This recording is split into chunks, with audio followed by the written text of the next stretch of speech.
Hello friends, welcome to issue cooking world. আজকে আপনাদের সাথে আমার শাশুড়ি মার স্পেশাল আমের আচার রেসিপি শেয়ার করছি।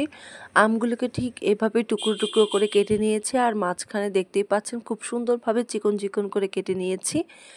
প্রথমে কিন্তু চুনের মধ্যে এগুলোকে ভিজিয়ে রাখতে হবে, তারপরে আধা ঘন্টা পরে এগুলোকে ভালোভাবে ধুয়ে ঠিক এই অবস্থাতে রেখে দিয়েছি। পরে চিনি নিয়ে নিলাম 1.5 কাপ পরিমাণে, আর নিয়ে নিলাম পানি। এখানে ব্যবহার করেছি 1.5 কাপ পরিমাণে। এখন এর মধ্যে দিয়ে দিলাম দারুচিনি আর দিয়ে দিলাম এলাচ, আর সাথে দিয়ে দিলাম তেজপাতা। এখন এই চিনির শিরাটাকে খুব ভালোভাবে জাল করে নিচ্ছি। এই তো দেখতে পাচ্ছেন বলক উঠে গেছে। এখন এর মধ্যে দিয়ে দিব কেটে রাখা আমগুলোকে। এই আমগুলোকে এখন দিয়ে দিচ্ছি। যারা আমার চ্যানেলে নতুন রয়েছেন অবশ্যই ইস্যু কুকিং ওয়ার্ল্ড চ্যানেলটি সাবস্ক্রাইব করে দিবেন, পাশে থাকা বেল বাটনটা অন করে দিবেন ভিডিওর আপডেট পেতে। আর যারা অলরেডি সাবস্ক্রাইব করেছেন সকলকে অসংখ্য ধন্যবাদ।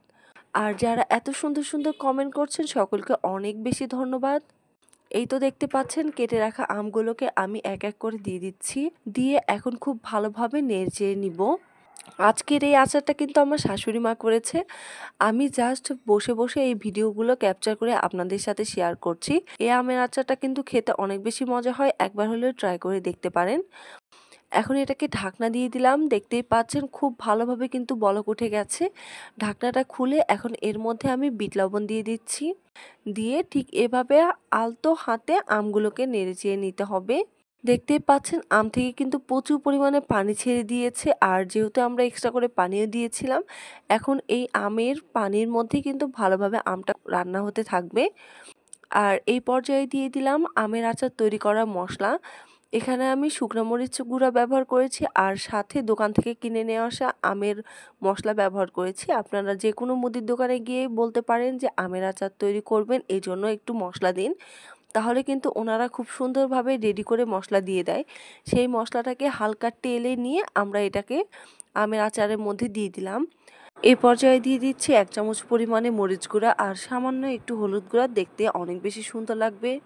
এখন এর মধ্যে স্বাদ মতো লবণ দিয়ে দিলাম। এখন আলতো হাতে ঠিক এভাবে আমের আচারটাকে রান্না করে নিতে হবে। এই পর্যায়ে আর ঢাকনা দেওয়ার কোনোই দরকার নেই। ঠিক এভাবে একদমই হাইটে এই আমের আচারটাকে রান্না করে নিতে হবে। আমটা কিন্তু ঠিক এরকমই গোটা গোটা থাকবে। পরবর্তীতে কিন্তু আমটা খেতে অনেক বেশি মজা লাগে। কিছুটা মোরব্বার মতো খেতে এই আমের আচারটা, বাসায় একবার হলেও ট্রাই করবেন। দারুণ লাগে কিন্তু এই আমের আচারটা খেতে। টক ঝাল মিষ্টি এই আমের আচার বাসায় একবার হলেও ট্রাই করবেন। যারা আমার চ্যানেলে নতুন রয়েছেন অবশ্যই ইস্যু কুকিং ওয়ার্ল্ড চ্যানেলটি সাবস্ক্রাইব করে দিবেন, পাশে থাকা বেল বাটনটা অন করে দিবেন ভিডিওর আপডেট পেতে। আর যারা অলরেডি সাবস্ক্রাইব করেছেন সকলকে অসংখ্য ধন্যবাদ। আমের আচারের মশলাটা যদি আপনারা দেখতে চান তাহলে কিন্তু অবশ্যই কমেন্ট বক্সে কমেন্ট করে জানাতে হবে যে আপু আমের আচারের মশলাগুলো আমরা দেখতে চাই।